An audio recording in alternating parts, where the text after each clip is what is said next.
Hi, we're back. Tonight is zuppa. We're gonna make cream of leek and potato soup. And if you like what you see and you enjoy it, please hit the like button and subscribe. All right, so tonight, as I said, was leek and potato soup. So first, we've got to prep the leeks. So we're gonna start with some leeks. I've got 3. We should really have 4, but I've got 3 and I like about there. And then, because leeks are really dirty, what we have to do, you can see the dirt coming out on the knife. So what we have to do is chop them up the way we want to use them.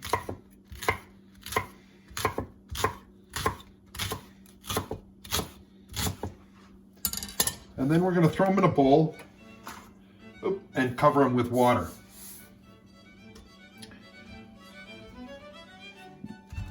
Same game again. These are actually not bad all the way up.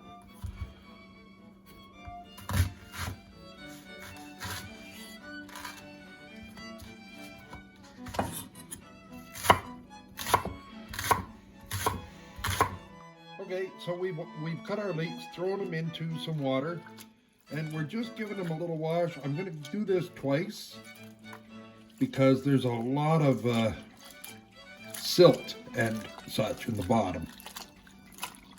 Okay, here we go. We're gonna start here with about this much butter. I think that's probably close to 1/4 cup.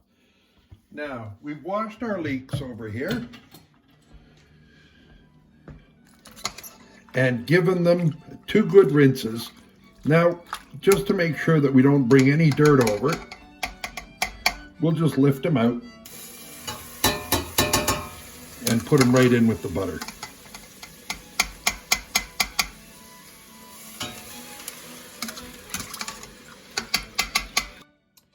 Okay, so we've got these on a pretty good heat, cooking in the butter, and they have to cook till they're almost like a paste.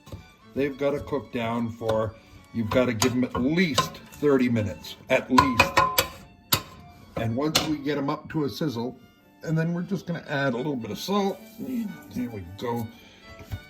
And that will bring out the liquid from the leeks. And that's going to simmer now for about 30 minutes. We'll visit once and see how it's coming along.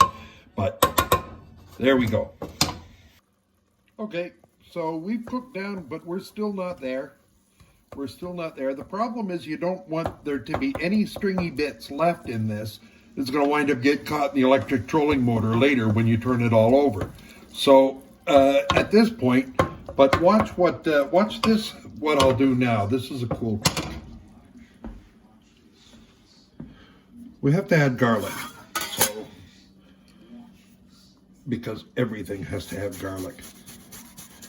Chris Carley taught me this trick. I love it. See that?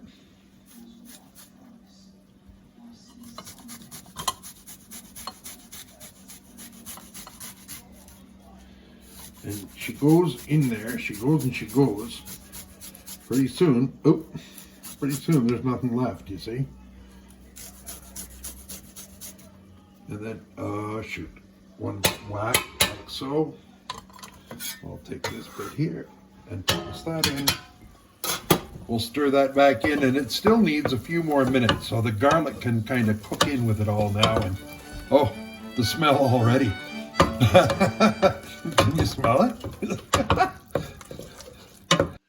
Okay, it's been exactly 30 minutes.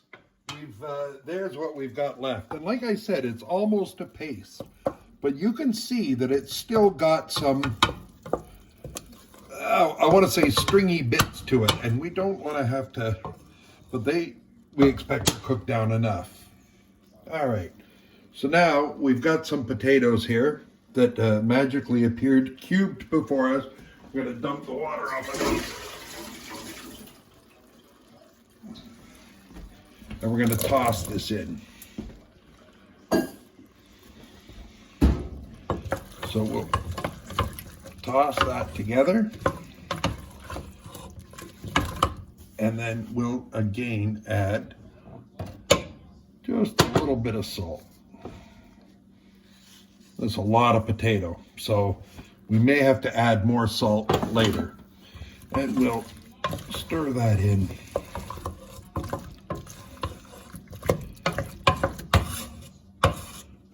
Stay with me here. A little bit of pepper.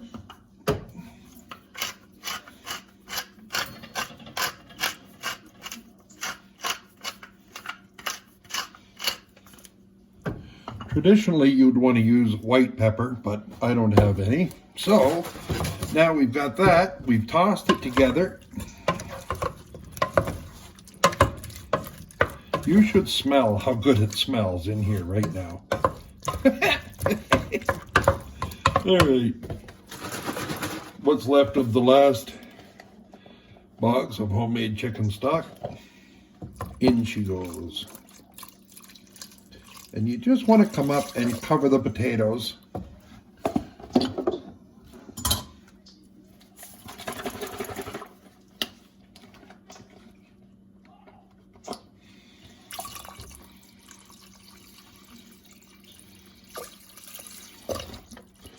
That should do it for now. We'll save a little bit in case we need it. And all right, pop up the heat to medium high to bring it up to temperature. Then we'll bring it back down, cook it until the potatoes are finished, and we'll see you when we get back for that part. Okay, so we're about 20 minutes or so into simmering. It depends on the size of your potatoes, but that's what we're looking for, is getting soft like that. Another few minutes and they'll all be very soft regardless of how big they are. And then we'll whiz the shit out of them with what's going on and add the finishing touches and eat. It'll be great. It'll be great. It smells like heaven already. All right, so there it sits. It's been on the heat of the potatoes. I've knocked them down with the spoon quite a bit. Now, off the heat, because if you don't go off the heat, when you hit them with your machine here, you're gonna go out around from burning it. I'm lucky it hasn't hit yet, but it's not as efficient as it once was. And I paid $7 for it. I paid $7 for it at the Restore in Bracebridge. So we're gonna turn this over. It's gonna take about 3 or 4 minutes. We'll just keep going until we see everything come down in, but keep it off the heat, especially if you've got a heavy bottom pan. There's lots of heat left in there for you to keep going. Okay, so we've mixed that down with the outboard motor, the immersion blender. If you don't have one of those, you can use a countertop blender, but you'll wind up with a problem if you put too much in and hit frappe and the soup is too hot. Dangerous situation. Better to get one of these stick machines. So finally, we're going to add about just a little over 1/3 of a cup of cream. There's lots in there. Stuff. And all we have to do now is bring it back up to heat. So we'll just quickly do a little chiffonade of basil, some basil leaves that will roll up like a cigar and just cut into slivers. That's what we say, chiffonade. So that is our final garnish.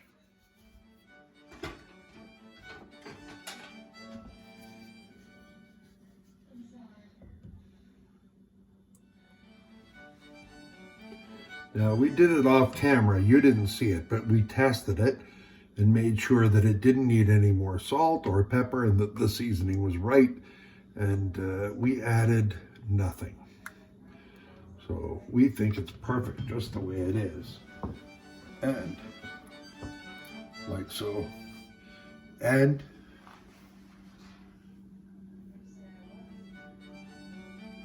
thanks for joining us again tonight. If you like what we're doing, smash the subscribe button. Let us know. Give us a thumbs up. Thanks very much, and bon appetit.